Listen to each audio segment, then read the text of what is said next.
Yeah, entity component systems are an interesting question. A lot of people think they're not even good design.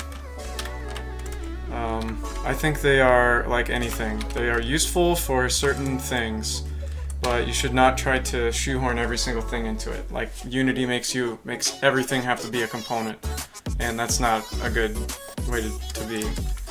So in my game, some things are components. A lot of the gameplay stuff, like everything that needs to be synced over the network, is a component and fits into the entity component system. But then some things you don't want to have it part of the whole game object system and have it synced over the network and all that stuff.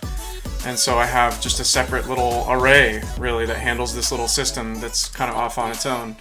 For example, the footsteps. You know, you leave footsteps behind and there's these little shockwaves. I use the shockwaves for a lot of things, actually, but it's just an effect, really. And originally I had it as, you know, a game object with a shockwave component attached to it, kind of thing. And then I kind of realized once I added the netcode in, I was starting to sync the shockwaves over the network, and I realized this is stupid. I should just have the shockwaves be a separate system that kind of handles it on its own. And it was super easy. It was just, you know, it's got one array that is all the shockwaves, and that's it. So I think ECS can be overrated, especially now. Everyone and their brother is writing on ECS and wondering, like, is it good? Should I do it this way? And then it's like, I don't know. If it works for you.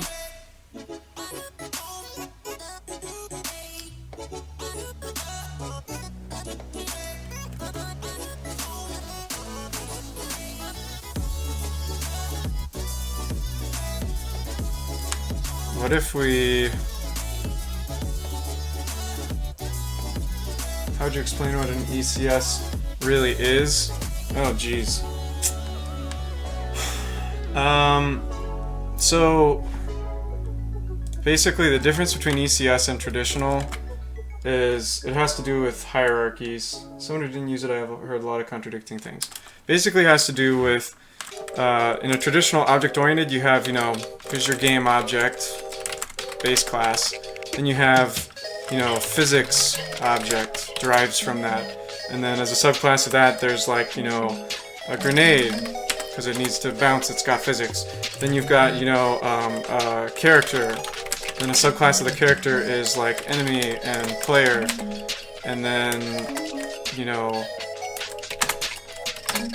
not physics object would be, I don't know, what? Like some kind of effect, like cloud or like spotlight, something like that.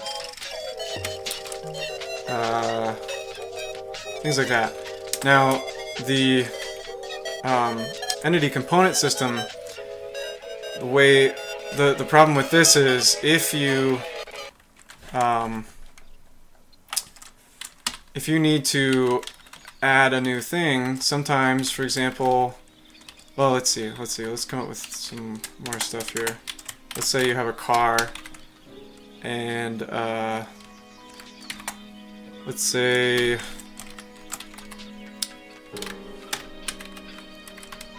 there's like a turret, I don't know, whatever. The problem arises when you need something that is both a character and a turret at the same time. Okay, so I want to make a new thing. It needs all the character walking code, but it also needs all of the turret code in it at the same time. The problem is that these are two separate. The character and the turret are at two different places in the hierarchy here. And so you're going to have to do some crazy, you're going to have to move a ton of code around to get both of those functionalities in the same class. Or you're going to do some crazy like C++ multiple inheritance thing where you have this crazy class that's like turret character inherits from turret and character, and then C++ multiple inheritance just gets insane. Things just go crazy. So ECS is a solution to that. So instead, you'll have everything is just a, you know, an entity, and you'll have entity 1, entity 2, entity 3, entity 4, and then you'll have, you basically have a table here, and you say each entity can have certain components attached to it. So it could have a transform, it could have a the walking code attached to it, it could have, you know, the turret code attached to it, it could have spotlight, it could have physics attached to it, and basically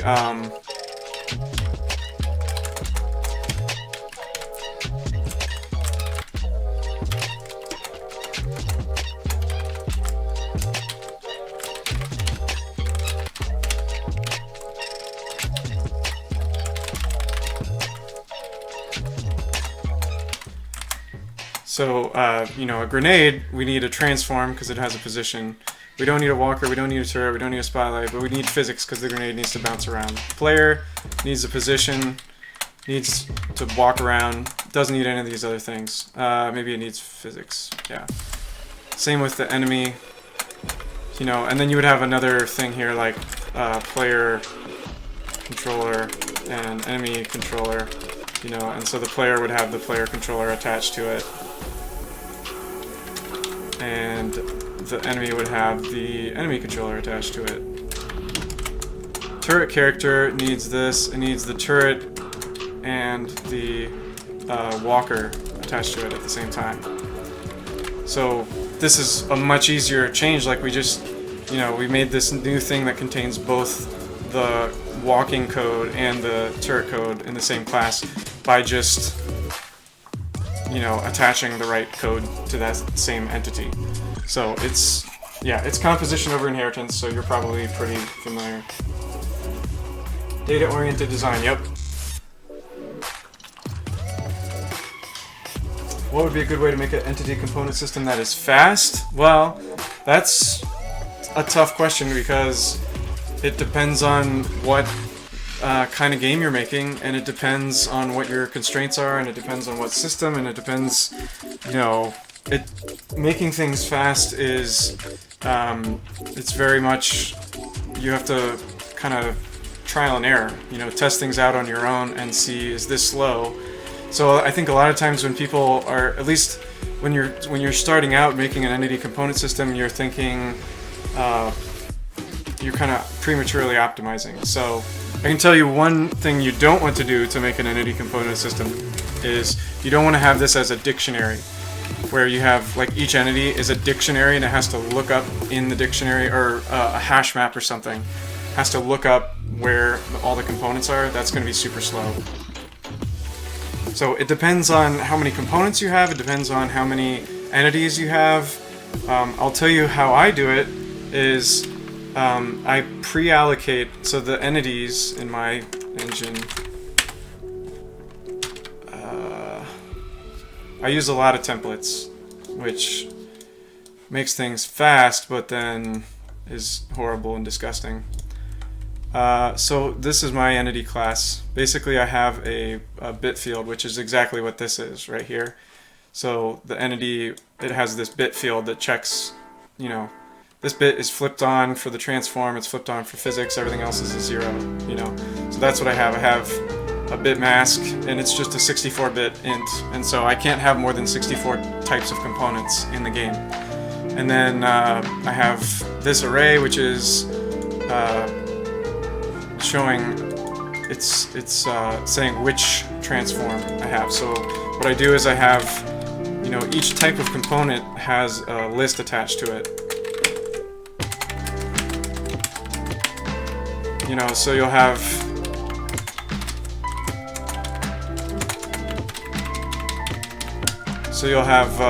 this list of transforms, and it has all this data in it. And so this grenade here will say, yes, I have a transform, and it is transform number 4.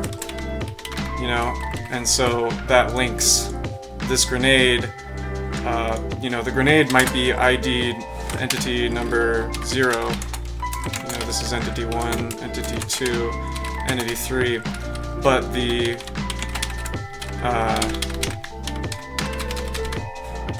transform that's attached to it is transform number 4, for example. And so that array links the entities and components together. And then, yeah, I just have a big, long, pre-allocated list of, I have a maximum of 2048 entities in the game. And so for each type of component I pre-allocate 2048 components and just have a big, long list of all 2048 of them. And then that's it. That's how my engine works. I'm not saying that's the best way. I know there are problems with it, but that's what I do. Okay, let's catch up here. Why does every C++ ECS have all the template stuff? It's because it's convenient. Yeah, and it's also, I mean, it's fast. It generates, you know, a lot of times it's inlined, and so that's nice, but it is kind of gross. I don't like it.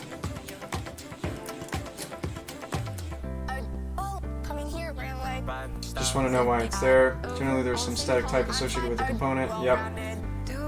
Yeah, you could just write a member, but the problem is, I wanted, so what you're saying is, you're Raymarch, you're talking about, you know, struct entity, and then you've got, you know, physics P, transform T, walker W, turret T2, whatever. You know, so every entity has every component with it, and the reason you might not want to do that is for cache purposes. So, like this way, it's not really possible. Say I want to go through, and this is a scenario I have all the time.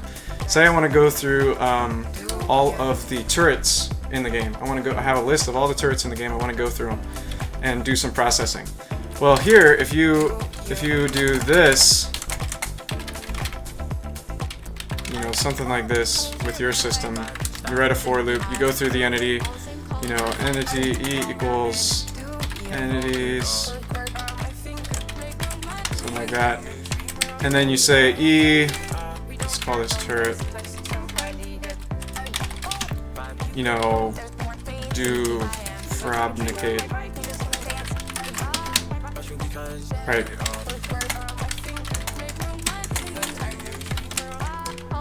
Well, here you're going to say if E has turret, something like that. This is basically what you would do with your system. If every entity has every component in it like this, if you do it this way, then you're going to have to iterate through all the entities and check if each one has a turret and then do stuff with that turret. Now, nothing wrong with this, except that you're wasting a lot of cache line. Because if you know, when I pull in this entity, I have to pull in everything about everything about it. Like, I'm pulling in the physics, I'm pulling in the transform, the walker, you know, all of this stuff I'm pulling into the cache line, when all I wanted was just the turret stuff. And so, if you do it my way, which is, you can access, if you have a turret list,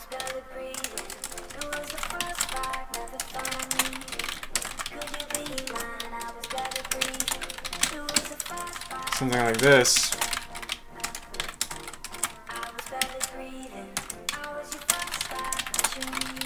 you know, now this becomes a lot easier to get just the turret data.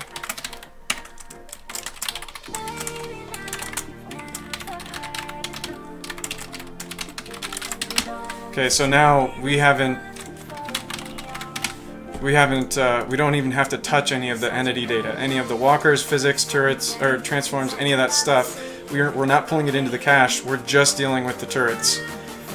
Okay, now if you need to, like, say, sometimes it's unavoidable, and, you know, you need to deal with the transform as well, you know, do stuff, whatever.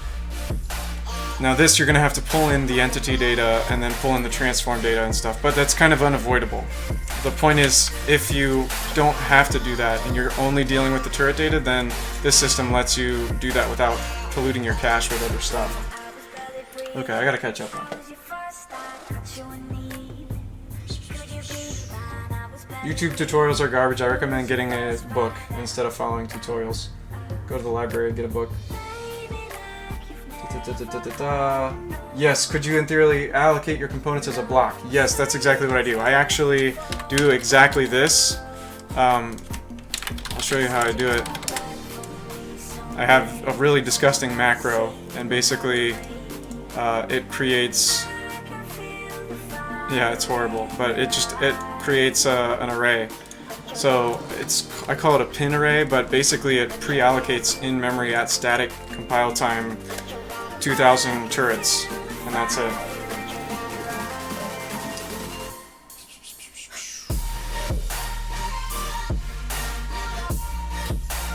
Just access the members, that's also very fast. It could be a pointer, it doesn't have to be in the class's memory. What are you talking about? Physics memory is then linear somewhere else? I'm aware of the cache stuff. I don't understand. Accessing members is very fast.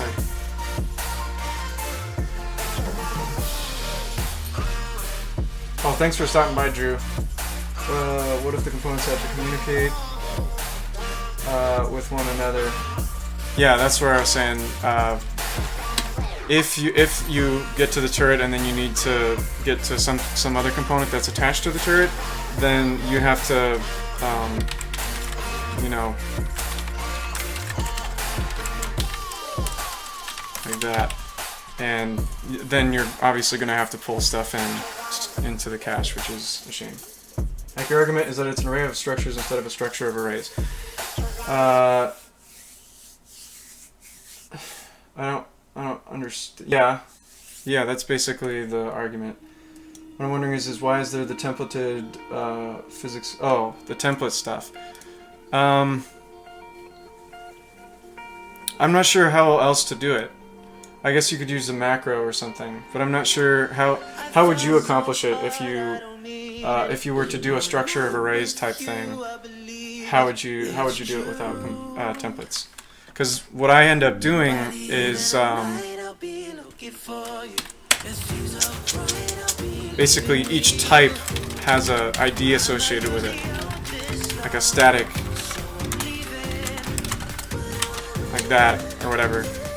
You know, so to get the physics component of a certain entity, you say like that. And now this will be an ID into the physics list. Yeah, do the components know about the parent? Yes, they do. Each component has a ID. Everything is IDs. So the component has an ID of the entity it's attached to. The entity has the ID of the component. The way I understand it from your explanation is that the game objects have that get function. Yes, correct. And they basically do this.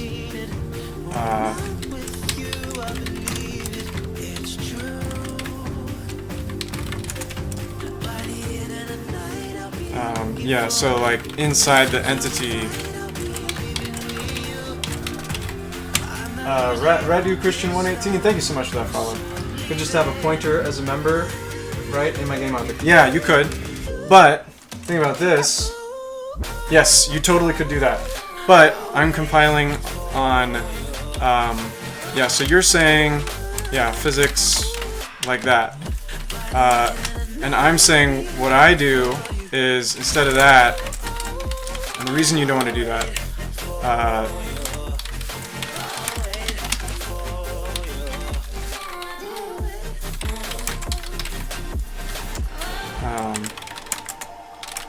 this is kind of what I do.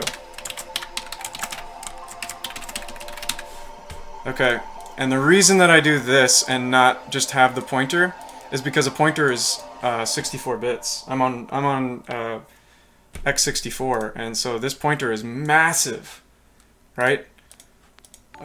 In the size of this pointer, Plebeian008, thank you so much for that follow.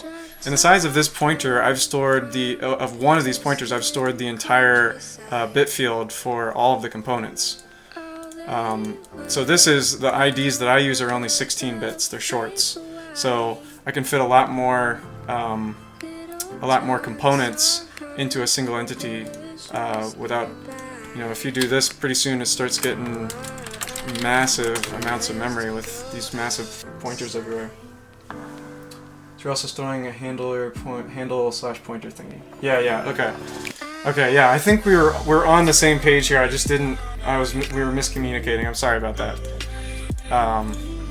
Yeah, it is a handle thing. It's just that this is basically what I do instead. And then the reason for the templates is just to, you know,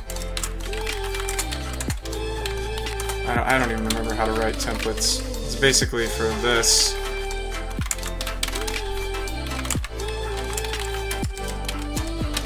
You know, I just make it, I only want to write this function once. I don't want to write it a million times for every component I have. So yeah, that's the reasoning. I don't like the templates. I wish I could get rid of them because they slow down the compiling a lot. But that's the reasoning behind them. So yeah, this is definitely a way to do it for sure. Okay, so yeah, that's ECS. So you kind of, as I understand it, you kind of are using ECS. You just didn't probably know what the name of it was or something. Which I find a lot of good programmers are that way. They're like, oh yeah, I've been doing that for years. I just didn't know what it was called.